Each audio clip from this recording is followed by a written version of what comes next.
Hello, everyone. Welcome back to Heart Renderings. Today's prompt is It's who you met at a party. I was invited to this posh party in London not so long ago. I love London, and the posh aspect I find hilarious to listen to. As Michael McIntyre points out, posh people's lips continuously just move on their own. It was getting late, and I didn't live too far from the venue.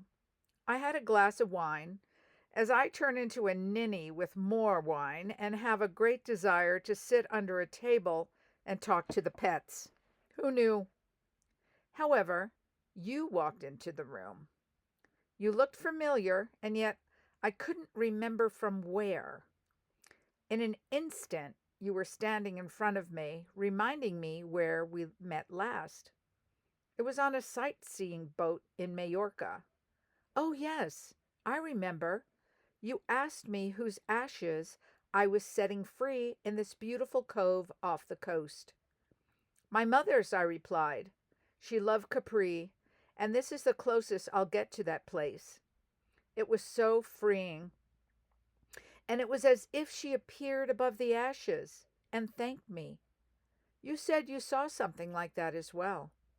Aren't you special?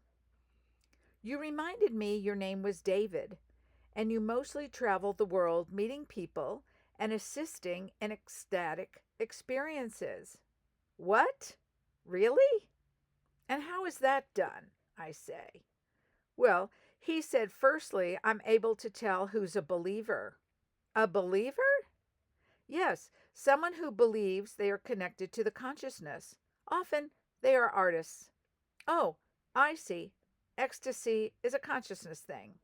Well, that's interesting, I say.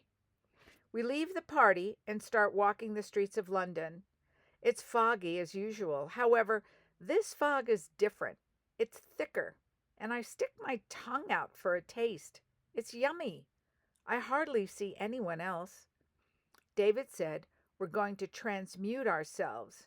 Into what? I say. Spirit, he says. And then what? I say. Then we connect full on to all that is and sit in ecstasy. After the last word, I seemed to evaporate. My heart blew open, and I was as wide as the world. I'll check in when I return. The end. Thanks for listening. Please tell your friends and subscribe.